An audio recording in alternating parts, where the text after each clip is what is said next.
আসসালামু আলাইকুম গাইজ মই নাজমাই মোৰ নতুন এটা ভিডিঅ'লৈ আপোনালোক সকলোকে স্বাগতম জনাইছোঁ। আজি মই কথা পাতিব বিচাৰিছোঁ আপোনালোকৰ লগত এই ঠাণ্ডা দিনত যে আমাৰ গুৰুহা ফাটে এইটো বৰ কমন এটা প্ৰব্লেম চবৰে। সেইকাৰণে তাৰ কাৰণেনো আমি ঘৰুৱা কি ৰেমেডি ইউজ কৰিব পাৰোঁ তাকে দেখাব বিচাৰিছোঁ। তাৰ কাৰণে মই লৈছোঁ এটা খালী পাত্ৰ দেখিছে, তাত মই দিম এতিয়া অকণমান এল'ভেৰাৰ জেল।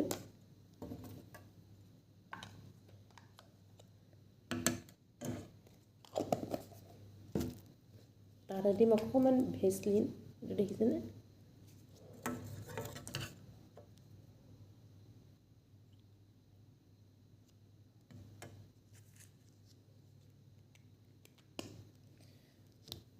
তাৰ ওপৰত দিম অকণমান কলগেট আপোনালোকে যেনেকুৱা ধৰণৰ ল'ব পাৰে। মই এইটো কলগেট ষ্ট্ৰং টিথ এইটো লৈছোঁ, নৰ্মেল কলগেট।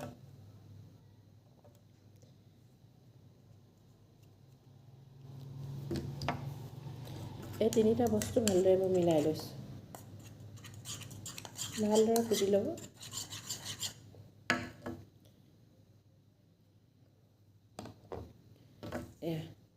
আঙুলিৰে সমান কৰি ল'ব। তাৰপিছত আপোনালোকৰ ভৰিৰ গুৰুহাত এনেদৰে লগাই দিব। চাওক, মই লগাই দেখাইছোঁ, আপোনালোকে এনেকৈ ইউজ কৰিব পাৰিব। এই ৰেমেডিটো আপোনালোকে গোটেই ৰাতিও লগাই থ'ব পাৰিব, একো অপকাৰ নকৰে। এনেকৈ কেইদিনমান ইউজ কৰক, আপোনালোকৰ গুৰুহা ফটাৰ সমস্যা নিশ্চয় সোনকালে দূৰ হ'ব।